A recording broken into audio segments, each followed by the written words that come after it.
Educational vision یعنی educational بصیرت.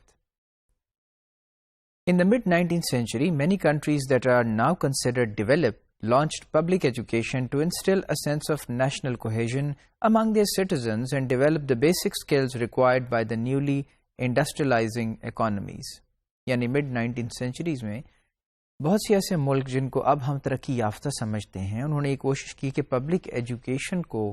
قائم کیا جائے اپنے ممالک کے اندر، اس لیے کہ اس سے ایک تو نیشنل کوہیژن پیدا ہو، یعنی لوگوں میں ایک طرح کی سوچ پیدا ہو، ایک قوم کے طور پہ وہ سامنے آ سکیں، اور دوسرا جو نیولی انڈسٹریلائزڈ نیشنز ہیں، یعنی وہ نیشنز جہاں انڈسٹری لگائی جا رہی ہے، کارخانے لگ رہے ہیں، اس کے لیے ایسے لوگ اور ایسی اکانومی کے لیے جو اسکلڈ ہیں لوگ، انہیں پروڈیوس کیا جائے.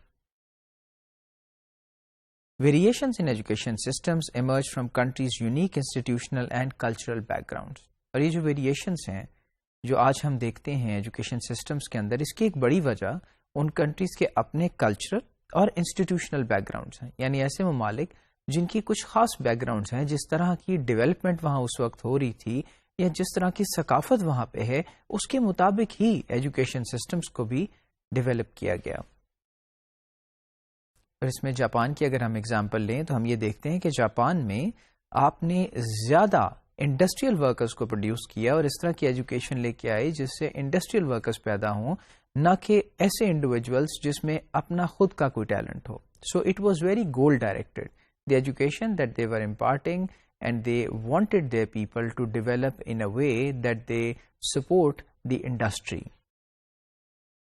اور آن دی ادر ہینڈ اگر ہم برطانیہ کی اگزامپل لیں تو برطانیہ کے اندر جو آبجیکٹو ہے اس وقت وہ پروموٹ کرنا تھا ایک ایلیٹ کلاس کو، اور جرمنی میں زیادہ سینٹرلائز تھا جس کے اندر promoted early streaming in primary and middle schools to develop specialise skills. اور پھر شروع سے ہی انہوں نے اسٹریمز میں اس کو ڈیوائڈ کرنے کی کوشش کی تاکہ اسپیشلائز اسکلس جو ہیں ان کے تھرو لوگوں کو ڈیولپ کیا جا سکے for industry and also for the academia. Most developing countries with colonial backgrounds inherited the systems their rulers had introduced. اور ایسے ممالک جو کہ کالونیز تھیں جس پہ کسی نہ کسی ملک نے جو ہے وہ اپنا تسلط قائم کر رکھا تھا، ان میں اس تسلط کے مطابق ہی یا اس تسلط کی نیڈز کو دیکھتے ہوئے، جس طرح اگر ہم سب کانٹیننٹ کی اگزامپل لیں تو برٹش راج جو تھا اس نے اپنی نیڈز کو دیکھتے ہوئے ایک ایجوکیشن سسٹم جو تھا اس کو وضع کیا تھا.